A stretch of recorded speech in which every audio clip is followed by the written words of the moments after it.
一不二，说到做到，然后已经马上回来了，去把行李给收好。免得尴尬是吗？ 여기 중국의 100만 구독자를 가지고 있는 틱토커의 이야기가 전 세계를 뒤집어 놓았습니다. 그녀는 한국의 여권 파워가 중국을 따라오려면 멀었다며 중국이 세계 최강이라고 주장하고 있는데요. 하지만 곧바로 한국을 무시한 대가를 치르게 되었고 도망치듯 택시로 올라타 오열하고 말았습니다. 대체 어떤 일이 일어난 건지 바로 사연 시작하겠습니다. 시작하기 전에 구독, 좋아요 한 번씩 눌러주세요. 안녕하세요. 저는 베이징에서 틱톡 크리에이터로 활동하고 있는 장웨이입니다. 주로 상품 리뷰와 음식 리뷰를 하며 100만 구독자를 모은 왕홍이죠. 평소 고가의 명품부터 길거리 음식까지 다양한 콘텐츠로 팔로워들의 사랑을 받아왔습니다. 특히 제 솔직하고 과감한 평가는 젊은 시청자들 사이에서 큰 호응을 얻었습니다. 그러던 어느 날 중국 최대 IT 기업 테낭테크로부터 파격적인 제안을 받았습니다. 프랑스 파리에서 열리는 세계 테크 컨퍼런스의 마케팅 담당자로 참여해달라는 것이었습니다. 3박 4일간의 짧은 출장이었지만 제시된 금액은 무려 50만 위안이었습니다. 보통의 왕홍들이 한 달 동안 브랜드 홍보로 버는 금액의 3배에 달하는 거액이었죠. 게다가 항공권과 5성급 호텔 숙박, 현지 교통까지 모두 지원되는 파격적인 조건이었습니다. 저는 그날 저녁 스마트폰을 만지작거리며 틱톡 라이브 방송을 준비했습니다. 중국 최대 IT 기업 테낭테크로부터 받은 제안과 프랑스 파리 테크 컨퍼런스의 마케팅 담당자로 선정되었다는 소식을 팔로워들과 나누고 싶은 마음에 가슴이 벅차올랐습니다. 화면 속 제 모습은 완벽했습니다. 샤넬 트위드 재킷과 진주 목걸이로 포인트를 준 세련된 스타일링으로 저는 자신감이 넘쳐 있었죠. 라이브 방송을 시작하자마자 수많은 시청자들이 접속했고 댓글이 폭포수처럼 쏟아졌습니다. 여러분, 드디어 말씀드릴 수 있게 되었습니다. 중국의 대표 IT 기업 테낭테크의 글로벌 마케팅 담당자로 프랑스 파리에 가게 되었습니다. 저는 설렘 가득한 목소리로 말을 이어갔습니다. 이제 중국의 놀라운 기술력을 세계에 보여줄 차례입니다. 우리 테낭테크의 혁신적인 기술이 유럽의 IT 기업들을 놀라게 할 거예요. 한국의 삼성이나 네이버는 이제 우리를 따라올 수 없죠. 우리는 이미 세계를 이끄는 IT 강국입니다. 최신형 화웨이 P60 프로를 들어 창밖의 베이징 스카이라인을 보여주며 저는 중국의 발전상을 열정적으로 설명했습니다. 자, 보세요. 이 완벽한 카메라 화질. 이것이 바로 중국의 기술력입니다. 초고층 빌딩들이 하늘을 찌를 듯 솟아있는 모습, 거리를 가득 메운 비아디 전기차들, 알리페이 하나로 모든 것이 해결되는 모바일 결제 시스템까지. 제 설명에 팔로워들은 열광적인 반응을 보였습니다. 중국 기술 최고. 화웨이가 애플을 이긴 지 오래죠. 서구의 기술 따라하기는 이제 끝났습니다. 라이브 방송을 마치고 파리 출장을 준비하면서 저는 특별히 신경을 썼습니다.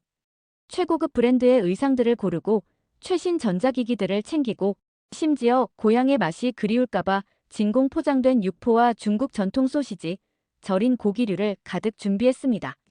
베이징 서우두 국제공항에서의 마지막 라이브 방송에서 저는 더욱 자신감 넘치는 모습을 보였습니다. 이제 곧 파리에서 중국의 위대함을 보여드리겠습니다. 우리의 기술력, 문화, 그리고 자부심을요. 세계가 우리를 주목하게 될 것입니다. 저는 비행기에 오르며 창가에 자리를 잡았습니다. 이륙하는 순간 제 마음도 함께 하늘로 솟아올랐습니다. 창 밖으로 펼쳐진 구름들은 마치 제 앞날처럼 찬란하게 빛났고 파리에서의 성공적인 모습을 상상하며 미소 지었습니다. 하지만 이 순간 제가 곧 마주하게 될 현실이 얼마나 충격적일지는 상상조차 할 수 없었습니다. 그저 자부심과 기대감으로 가득 찬 채 파리로 향하는 비행기 안에서 달콤한 꿈을 꾸고 있을 뿐이었습니다. 곧 파리에 도착합니다. 라는 기내 방송이 울렸을 때 저는 마지막으로 거울을 꺼내 메이크업을 점검했습니다. 그렇게 저의 첫 해외 출장이 시작되었습니다.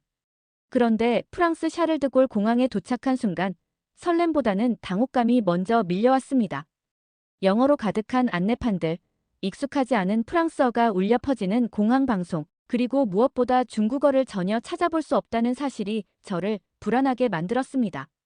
베이징 공항에서는 당당하게 중국어로 소통하고 QR코드 하나로 모든 것이 해결되었는데 여기서는 제가 소통할 수 있는 방법이 턱없이 부족했습니다. 긴 줄을 지나 심사대에 도착했습니다. 그런데 금발의 중년 여성 심사관은 제 여권을 받아들고는 날카로운 시선으로 여권을 살펴보기 시작했습니다. 페이지를 넘기는 손놀림에서 무언가 의심스러운 것을 발견했다는 듯한 태도가 역력했습니다. 이윽고 그녀는 고개를 들어 저를 한번 훑어보더니 별도의 짐 검사가 필요하다며 옆으로 비켜서라는 손짓을 했습니다. 검사대로 이동한 캐리어를 열자마자 진공 포장된 육포와 소시지가 가장 먼저 눈에 들어왔습니다. 심사관의 표정이 순식간에 굳어졌고 그녀의 푸른 눈동자에서 차가운 날이 서는 것이 느껴졌습니다. 그녀는 이내 다른 직원들을 호출했고 2명의 추가 검사관이 다가왔습니다. 그들은 서류를 들고 와 무언가를 기록하기 시작했고 마치 큰 죄라도 저지른 사람을 대하듯 저를 경계하는 눈빛이었습니다. 이것들은 모두 압수됩니다. 프랑스는 가공된 육류를 반입할 수 없습니다. 심사관의 말에 저는 당황했습니다. 하지만 이건 고급 육포이고 진공 포장도 되어 있는데요. 제 항변에 심사관은 더욱 엄격한 표정을 지었습니다. 그때 옆 심사대에서는 한 한국인 여성이 순조롭게 입국 심사를 통과하고 있었습니다. 심사관은 그녀에게 친절한 미소를 지어 보이며 환영했죠. 그 순간 제 마음속에서 작은 분노가 일었습니다. 한국인은 환대해주며 빨리 보내주는데 대국인 중국 시민을 이렇게 홀대하는 게 마음에 안 들었죠. 하지만 짐 검사는 거기서 끝나지 않았습니다. 가져온 전자기기들도 하나하나 점검당했고 특히 화웨이 스마트폰에 대해서는 보안상의 이유로 추가 검사가 필요하다며 한참을 붙들려 있어야 했습니다. 검사관들은 제 캐리어를 구석구석 뒤지기 시작했고 특히 전자기기에 유독 관심을 보였습니다. 노트북과 태블릿, 보조 배터리를 하나하나 켜보며 실제 작동하는지 확인했습니다. 한 검사관이 별도의 방으로 저를 안내했고 그곳에서 또 다른 긴 검사가 시작되었습니다. 스마트폰의 모든 앱을 하나하나 확인하고 특히 카메라 기능을 자세히 살폈습니다. 검사관들은 서로 프랑스어로 무언가를 속삭였고 가끔 제 휴대폰을 가리키며 고개를 절레절레 흔들었습니다. 그렇게 저는 차가운 의자에 앉아 아무것도 하지 못한 채 기다려야 했습니다. 공항 도착 후 이미 3시간이 넘게 흘렀고 호텔 체크인 시간은 점점 가까워 오고 있었죠. 결국 4시간이 넘는 검사 끝에 입국이 허가되었지만 준비해온 중국 음식들은 모두 압수당했습니다. 공항을 빠져나오는 동안 억울함에 눈물이 차올랐지만 오늘 저녁 라이브 방송 계획이 있었기에 꾹 참았습니다. 택시를 타고 호텔로 향하는 길, 파리의 거리는 제가 상상했던 것과는 많이 달랐습니다. 베이징의 화려한 네온사인과 첨단 빌딩들은 보이지 않았고 대신 고풍스러운 건물들이 줄지어 서 있었습니다. 택시에서 내리는 순간에도 저는 황당함을 느꼈습니다. 당연히 중국에서 사용하던 알리페이로 택시비를 지불하려고 했는데 여기서는 사용할 수가 없었죠. 저는 프랑스가 참 후진적이라는 느낌이 들었습니다. 중국에서 사용하는 기본적인 인프라가 프랑스엔 전혀 도입되지 않은 게 충격적이었죠. 호텔에 도착하자마자 저는 라이브 방송을 시작했습니다. 하지만 호텔에 도착하기 전까지 너무 힘들었기 때문에 평소와 같이 파이팅 있는 분위기를 보여줄 수 없었죠. 저는 약간 위축된 목소리로 파리에 잘 도착했다고 말했습니다. 시청자들은 여전히 열광적인 반응을 보여주고 있었습니다. 내일이면 세계 테크 컨퍼런스가 시작됩니다. 거기서 중국의 기술력을 보여주겠습니다. 말은 이렇게 했지만 입국 심사에서 겪은 일들이 자꾸 떠올랐습니다. 특히 화웨이 폰에 대한 검사관들의 의심 어린 눈초리가 잊히지 않았습니다. 저는 급하게 방송을 마친 후 침대에 누워 천장을 바라보며 생각에 잠겼습니다. 내일 컨퍼런스에서는 중국의 IT 기술을 자랑스럽게 소개해야 하는데 왜 이렇게 불안한 마음이 드는 건지 걱정이 됐습니다. 중국에서의 자신감은 이미 사라지고 없었습니다. 창밖으로 파리의 야경이 펼쳐져 있었습니다. 에펠탑에 반짝이는 불빛이 마치 저를 비웃는 것만 같았습니다. 내일은 달라질 거라고, 내일은 반드시 중국의 저력을 보여주겠다고 스스로를 다독였지만 저의 불안감은 점점 커져갔습니다. 휴대폰을 열어 오늘 찍은 영상들을 다시 보며 내일 올릴 콘텐츠를 구상했습니다. 하지만 입국장에서의 불쾌한 경험을 어떻게 편집해야 할지, 압수당한 음식들은 어떻게 설명해야 할지 막막했습니다. 다음 날 아침 일찍 시작된 테크 컨퍼런스장은 활기로 가득했습니다. 유명 IT 기업들의 화려한 부스가 줄지어 서 있었고 최첨단 기술을 선보이는 데모 시연이 여기저기서 진행되고 있었습니다. 하지만 태낭테크에 배정된 부스는 컨퍼런스장의 구석진 곳, 그것도 화장실 근처에 자리 잡고 있었습니다. 행사장 중앙에는 구글, 메타, 애플의 대형 부스들이 화려한 조명과 웅장한 음향으로 관람객들의 시선을 사로잡고 있었고 그 옆으로는 삼성과 LG의 부스가 세련된 디자인으로 방문객들을 끌어모으고 있었습니다. 반면 저희 부스는 마치 변방의 작은 가게처럼 초라해 보였습니다. 임시로 설치된 듯한 조악한 조명과 낮은 천장, 그리고 옆 부스의 스피커 소리에 가려 프레젠테이션 소리조차 제대로 들리지 않는 최악의 위치였습니다. 중국 최고의 IT 기업이라고 자부하던 태낭테크가 이런 자리를 배정받았다는 사실이 믿기지 않았습니다. 저는 무언가 실수가 있었을 거라 생각하며 행사 담당자를 찾아갔습니다. 하지만 돌아온 답변은 차갑기만 했습니다. 등록 순서대로 배정된 자리입니다. 그 말 한마디에 제 자존심은 산산조각이 났습니다. 베이징에서 느꼈던 자부심이 여기서는 아무런 의미가 없다는 것을 처음으로 실감했습니다. 그렇게 저의 첫 프레젠테이션은 시작됐고 다음의 질문들이 이어졌습니다. 프라이버시와 개인정보 보호는 어떻게 보장하시나요? 첫 번째 발표를 마치자마자 날아온 질문이었습니다. 서구 기업의 한 임원으로 보이는 남성이 날카로운 눈빛으로 저를 주시했습니다.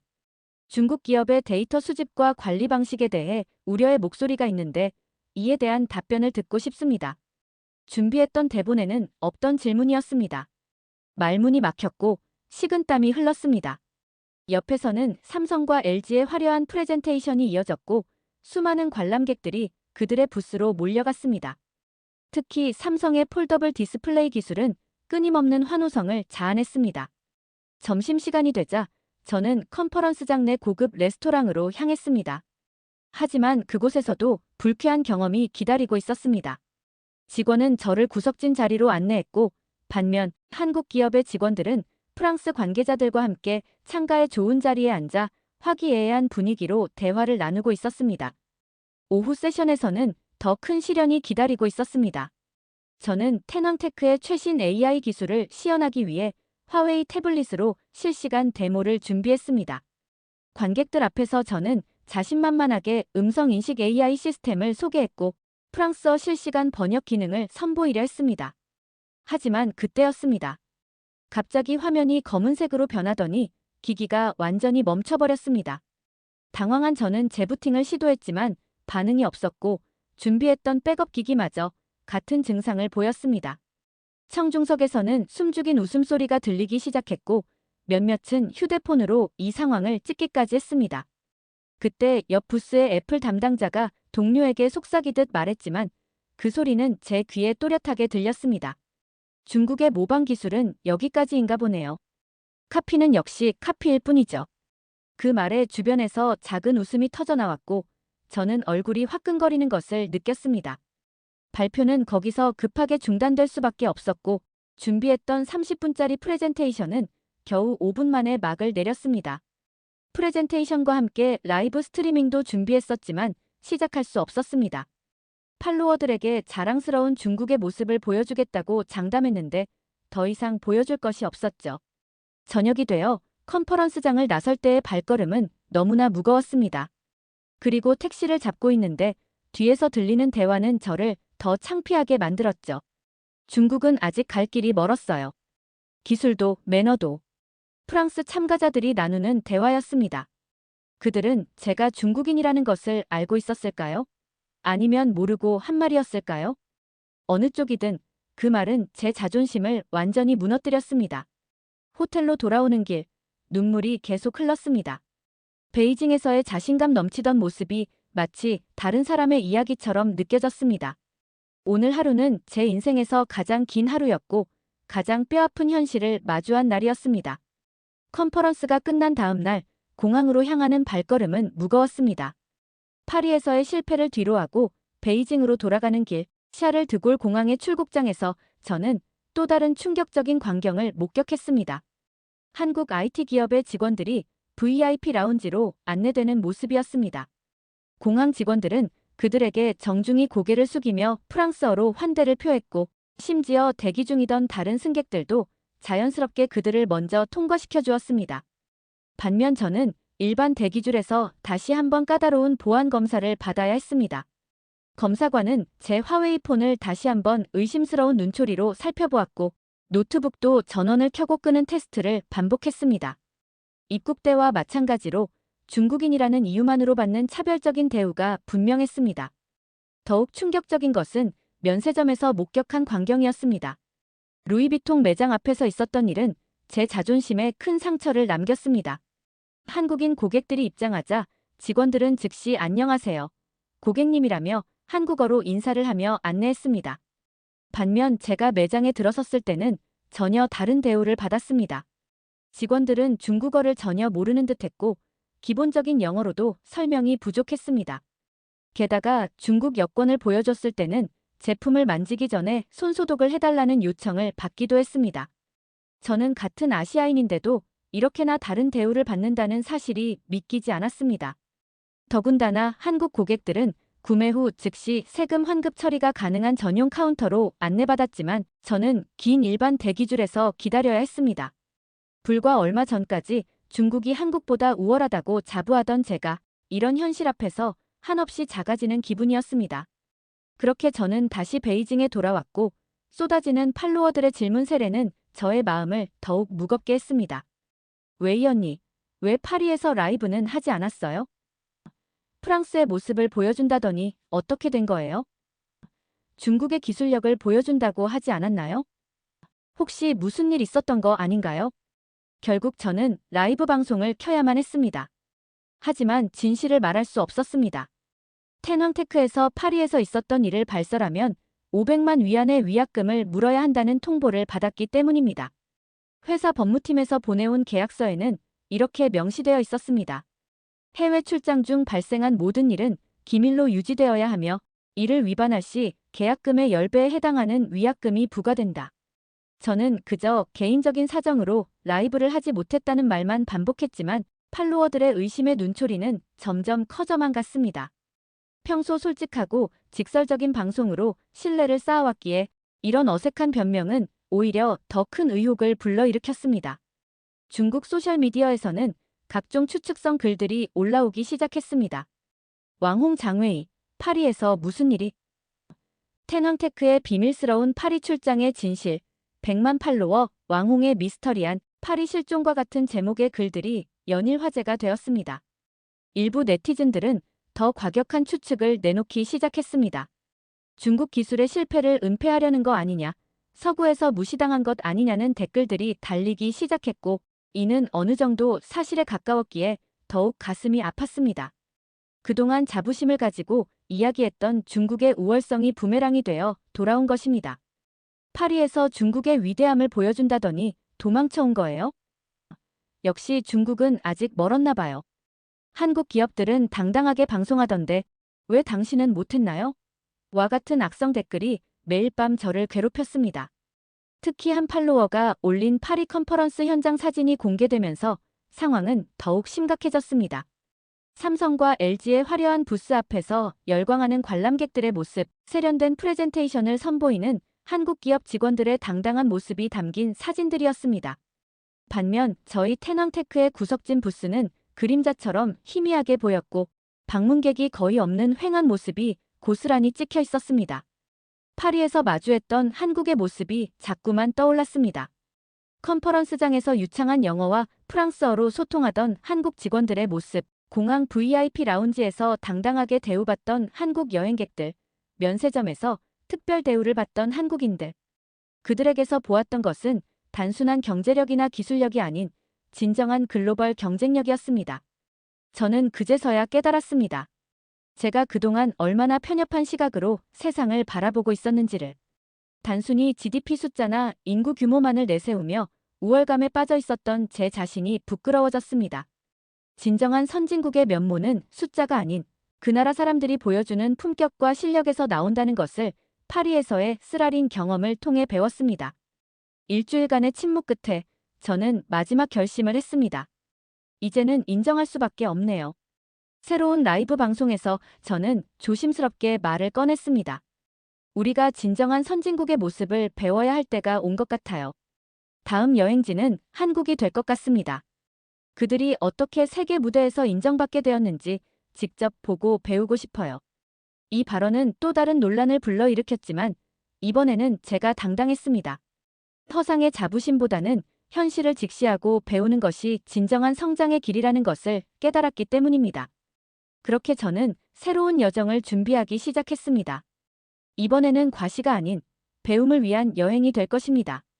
진정한 글로벌 경쟁력이 무엇인지 이제 한국에서 그 해답을 찾아보려고 합니다. 오늘의 이야기 어떻게 생각하시나요? 세계화 시대의 진정한 경쟁력이란 무엇인지, 그리고 우리가 가진 편견은 어떤 것들이 있는지 여러분의 생각과 경험을 댓글로 남겨주세요. 구독과 좋아요, 그리고 알림 설정까지 함께 해주시면 다음 영상에서 또 찾아뵙도록 하겠습니다. 감사합니다.